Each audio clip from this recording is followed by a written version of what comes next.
Good morning. Welcome to the Shamrock Spotlight. I am Craig McMichael, and I'm going to be interviewing a good friend of mine, class of 1991, Dave Misiewicz. Dave, 91!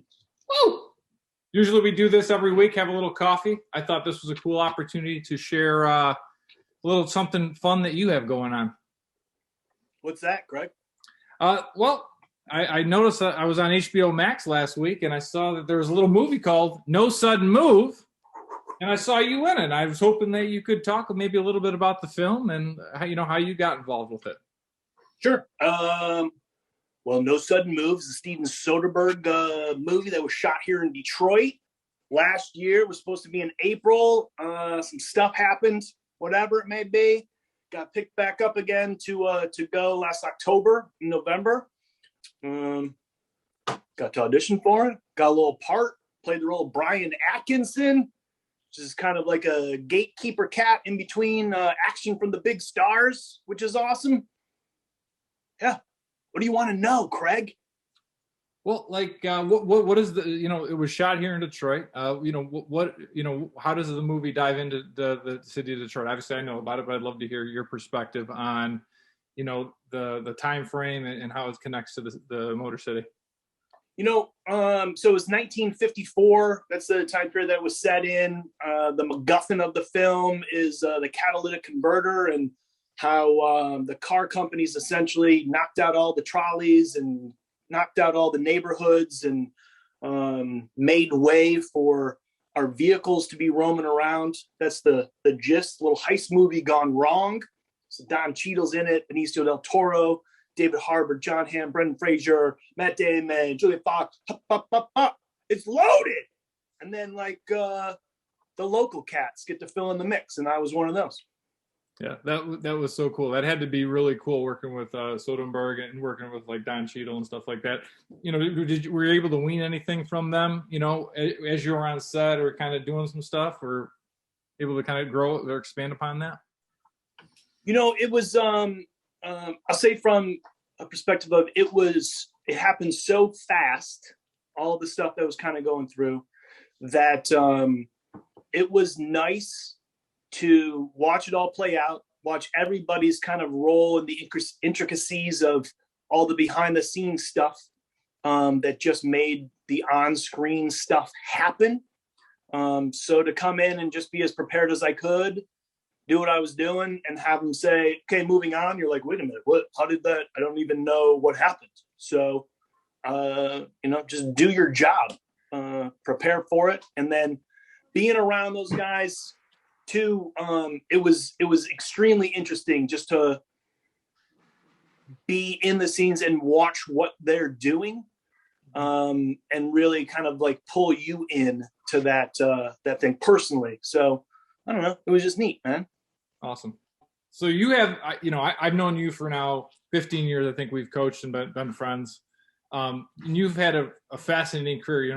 Can you give us kind of an overview of what you've been up to since you left CC, and like how do you go from basically CC to come showing up on the big screen? You just stay alive. That's one. So that's a really key component to it. However you can to it. Blessed for that matter.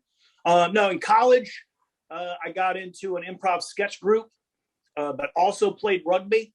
And then when I left college or graduated, moved to Chicago, rather than doing improv and sketch, known for Chicago, I started doing stand-up, and then wrote some stuff there. Had a buddy of mine who was like, I'm moving to LA. What are you doing? I was like, I don't know, moving to LA, I guess. Moved to LA, started doing stand-up, working the cover booth at the Comedy Store.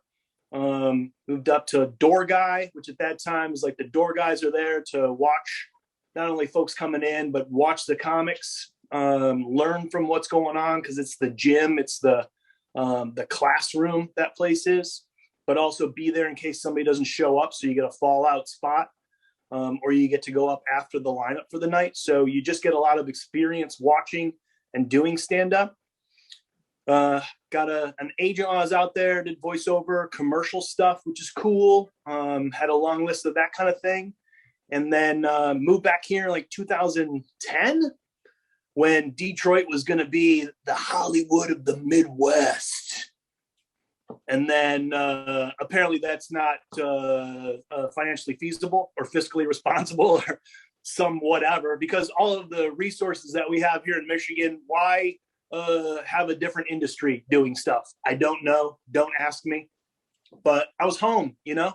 I got to travel a ton doing stand-up overseas and all that kind of stuff. So to have an opportunity kind of later in life just to be an adult back home is cool. And so in between, did some, you know, voiceover and commercial stuff that was here, but for different kind of films that were coming in, not a lot of stuff. And then just happened to be in the right place at the right time and the right character for this little guy to kind of start off. And stuff's picking up now, which is cool. So I'm a union guy, SAG-AFTRA.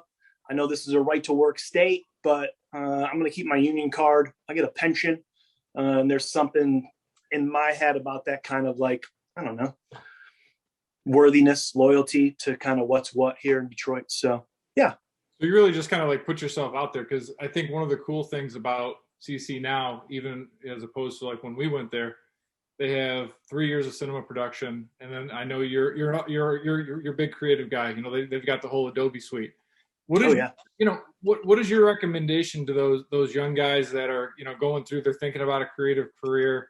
You know, it sounds like, you know, to you, like you just dove headfirst in. You had a lot of really cool experiences. But like, you know, what is your advice? You know, you got some young guys thinking about maybe doing something like this.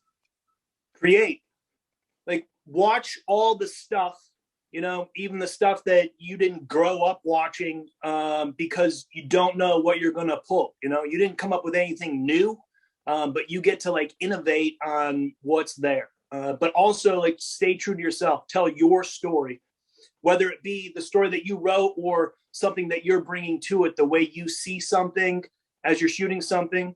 Make sure the audio is awesome. From whatever it may be, it makes a difference to have that audio keyed in as like the little tech stuff. But other than that, like, don't let anybody tell you can't, and don't throw any idea away too, because just because I said from a personal standpoint right now, like I have something I've been working on now for like 5 years. And when I first came up with it, I thought it was, oh, this is awesome. This is so great, so funny, but like it didn't really steamroll, and it let simmer and simmer and simmer, and it's slowly coming around for that story to blossom itself. Mm-hmm. And so I'm glad I didn't throw it away, and I'm glad I can see it from a different perspective today. So make sure that, you know, you keep everything from an idea standpoint, but also all of your life experience with friends and family and outside career and just stuff gets to play a part in the fabric of the story you tell. And whether that be personal, face-to-face, or something that you create, something that you write, that you draw, that you paint, you know, that you shoot, that you record, you really get to layer and put yourself into it one way or the other. So awesome. I appreciate that. Don't be afraid of that, you know, be vulnerable for that to happen. Yeah, no, and I think you've done a great job of that. I think, you know, whether it's your coaching or just your friendship, you've always done that, put yourself out there. So I do appreciate that. Both of us have reunions coming up. We won't say the number, but what do you mean? 28, bro. I'll say the number. You said 91. It's 2021. If people aren't doing math, then the school got its education wrong. Well, all right. So you thinking of 30, and I'm coming up on 20. What is your favorite CC memory, or something that you still think about or still cherish, you know, 30 years later, or something you brought with you along the way on this awesome ride of yours? You know, just from a general sense, like no matter the good, the bad, and the ugly that has happened from my own choices or just life in general, the foundation of goodness, discipline, and knowledge as a home base to come back to and tag has been integral to allowing me to participate fully in my life now and throughout. And so the friendship, like there's guys that I've known that I talk to every single day, which is another, you know, a crazy piece of the puzzle. You tell that to most folks, like, what do you mean? I don't have any. high school friends, any of this. As a 30-year piece of the puzzle, we've lost a number of guys for various reasons, and that truly sucks.